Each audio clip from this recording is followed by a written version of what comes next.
Okay, so step five deals with recognizing revenue when it is earned. And so we're going to look at just some specialized transactions for recognition of that revenue across different types of transactions that occur that pose special problems with recognizing revenue.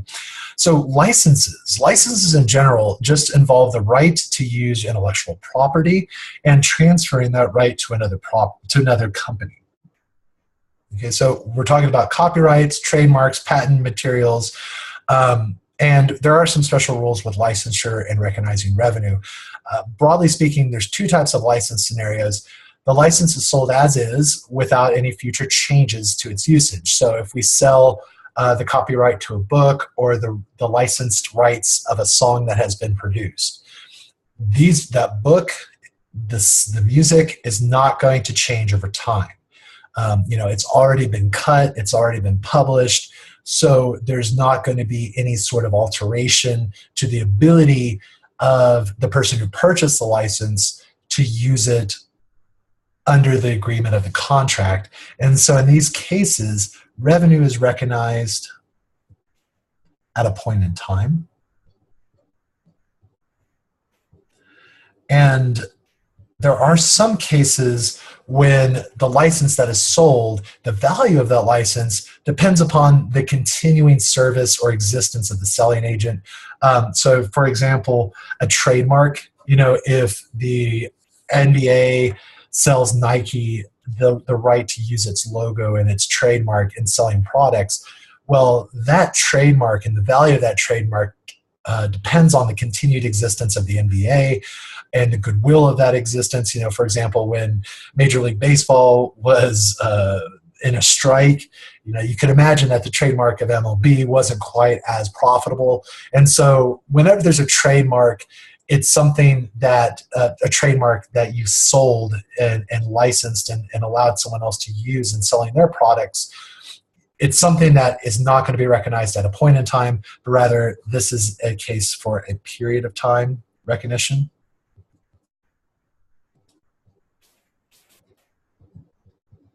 Or perhaps you've been sold the license to some sort of software, but that software requires continued support and updating for it to properly function. So again, the revenue recognition event isn't so much that you just sold it, but over time that you are providing services, updates, and support so that the license that you sold actually has a value and functions. So in the first example, point of time recognition. In the second example is period of time recognition for the transfer of licenses.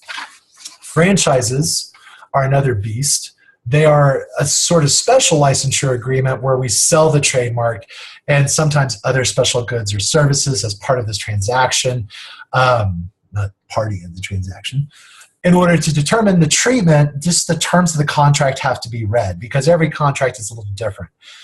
There could be initial or startup costs. So for example, the franchise seller might help us find a location to operate in, construct the building, provide equipment and training. And these are going to be recognized as a point in time unless, some of these things like equipment and training could be offered on an ongoing basis, in which case, if they were on the ongoing basis, that would be a period of time. So you just have to, use some professional judgment. Is this something that is, a done deal? Have they provided the service in full? Once the location is found, the location is found, right? So that's a point in time.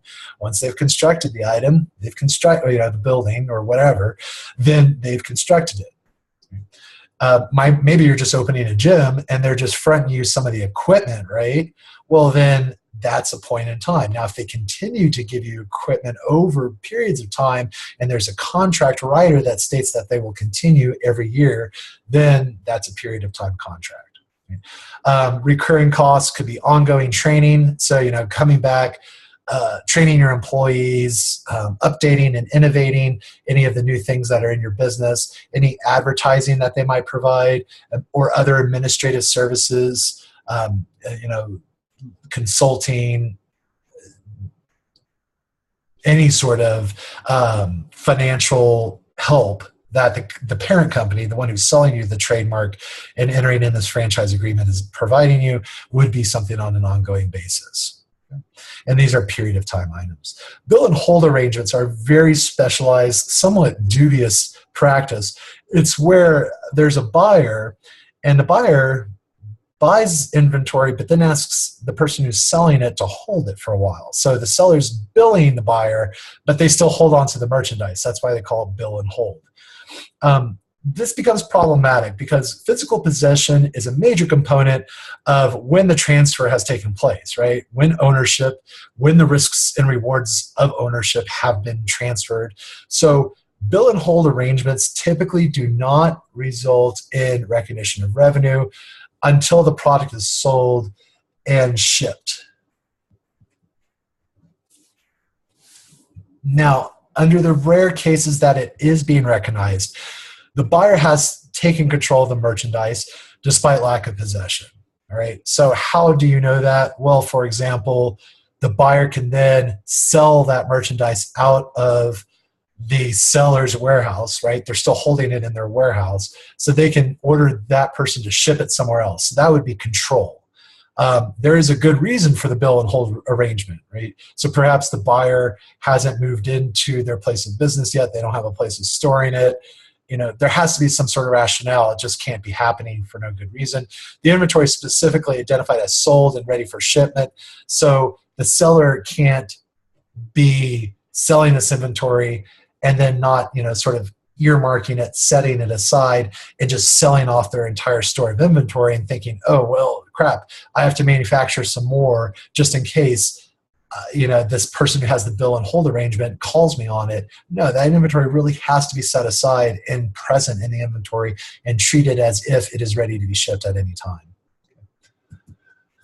Gift cards are a special kind of deferred revenue, right? We recognize the initial payment as a deferred revenue and then recognize the revenue as they're redeemed. An interesting thing is that companies can recognize what we call breakage income from gift cards that have expired or they believe to have a remote possibility of redemption. And this is something that would be stated in their revenue recognition policy in their footnotes. In terms of disclosures, what are we likely to see? Well, on an income statement, clearly revenue is disclosed, right? If the revenue streams from operations are distinct, products versus services, and they're provided by the same firm, the delineation between these two is made so that we understand that these are the costs of providing services, these are the costs of the goods we're selling, right? So service revenue versus product revenue is a worthy item to separate if it is material in nature. The balance sheet disclosures, so we have contract assets and contract liabilities. We're going to talk a lot more about how these appear when we talk about the long-term construction. Contract assets are cases where the sellers have completed a performance obligation in advance of payment, right? So we are accruing an asset even though we haven't yet been paid. And this is, you know, a very accrual sort of sense. We're debiting, you know, a receivable, and we've put forth the work, so we can record that payment as revenue, or not that payment, but we record revenue before payment, right? We have to have performed all the work and just be waiting on a cash payment. Contract liabilities are customer payments before the seller has satisfied the performance obligation, so we're paid in advance. And again, you know, deferred revenues or unearned revenues can be a contract liability. Typically, these are more so going to be the purview of long-term construction contracts where we are recognizing revenue in advance of the actual point of sale, where we turn the building over. And we'll talk more about that in the next module.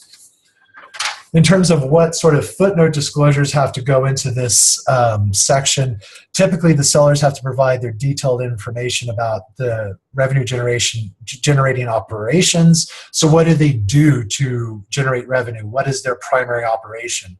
break it into categories like product lines, geographic regions, types of customers or types of contracts. Maybe there's some long-term contracts versus short-term contracts.